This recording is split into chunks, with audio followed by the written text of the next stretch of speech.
Where are you from? It's such a basic question, but these days, even the simplest ones often lead to increasingly layered answers. People often ask me where I'm from. They expect me to say India, and technically, they're right. All of my ancestry, every drop of my blood, comes from India. Yet I've never spent a single day living there. I can't speak a word of its 22,000 languages and dialects. So, can I honestly say I've earned the right to call myself Indian? Now, if where are you from is asking about where I was born, raised, and educated, then my answer would be England. That's where I grew up.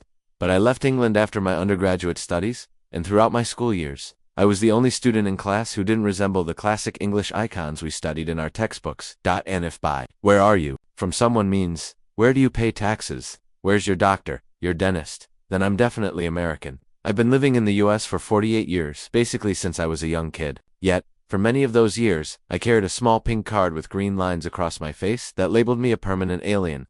Strangely, the longer I live there, the more alien I sometimes feel.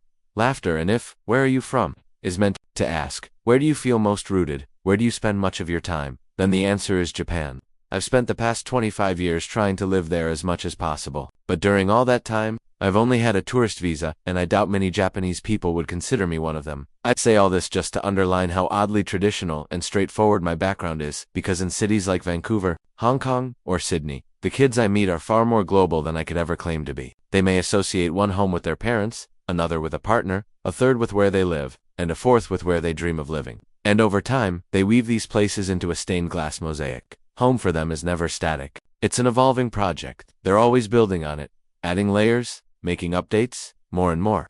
Home has less to do with a piece of earth, and more with a piece of soul. If someone asks me now, where's home?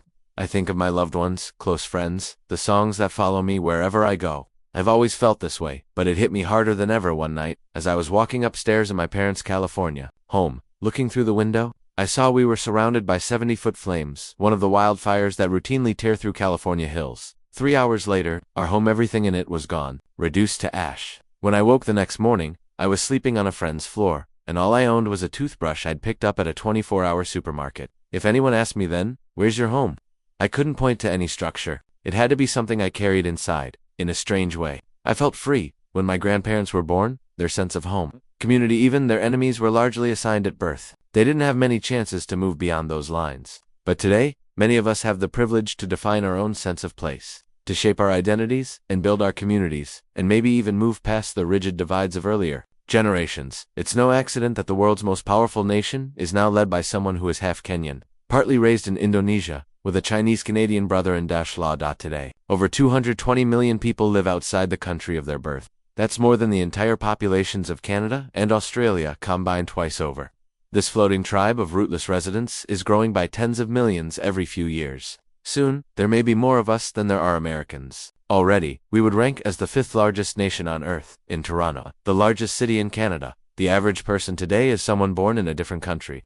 The foreign has become the norm. Being surrounded by what's unfamiliar keeps you alert. It's like waking up. Travel for me is like falling in love suddenly. Your senses are heightened. Everything is switched on. You notice hidden rhythms. You tune in. As Proust said, the true voyage of discovery is not about finding new places, but seeing with fresh eyes. And once your eyes are new, even old places transform. Of course, not everyone chooses to move. Millions are refugees, aching to return home. But for the fortunate among us, movement can feel like an open door. Travel today means I might meet a half-Korean, half-German woman living in Paris. And when she meets a half-Thai guy from Edinburgh, they recognize a shared experience. They feel kinship, they fall in love.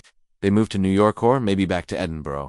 Laughter and their daughter won't belong to any single country. She'll be a beautiful blend of all of them. And perhaps the way she sees, dreams, and creates will reflect this rare fusion of cultures. More and more, where you're going matters more than where you're from. Home isn't just where you began, it's where you become who you are. But there's one big challenge to this constant motion. When you're always in flight, it's hard to feel grounded.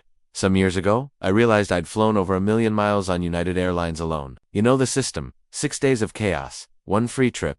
I started to think movement is only meaningful if you balance it with stillness, with reflection. 8 months after my house burned down, a friend, who was a local high school teacher, told me, "I've found the perfect place for you." I was skeptical. "It's just a few hours' drive," he said. "It's inexpensive, and unlike anywhere you've stayed." "What is it?" I asked. He hesitated. "Well, it's a Catholic hermitage." That was not the answer I was hoping for. After 15 years in Anglican schools, I'd had my fill of crosses and hymnals, but my friend assured me he wasn't Catholic. His students weren't Catholic, but each spring he brought restless, green-addicted teens there, and in just 3 days of silence, something in them softened. They found clarity. That intrigued me. So I drove up the coast, 3 hours north, until the roads thinned and narrowed. Eventually, I turned onto a path, barely paved, winding 2 miles up a mountain. When I stepped out of the car, the silence was electric, not an absence of sound, but a presence of something deeper. Below me, the Pacific stretched endlessly. My room was simple: a bed, a desk, a rocking chair, and wide windows looking out over golden pampas, grass spilling toward the sea.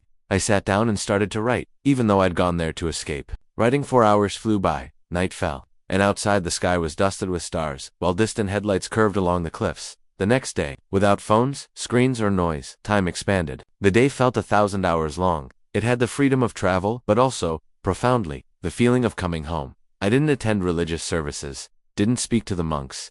I simply wandered, wrote postcards, watched the clouds, and, of all, did nothing.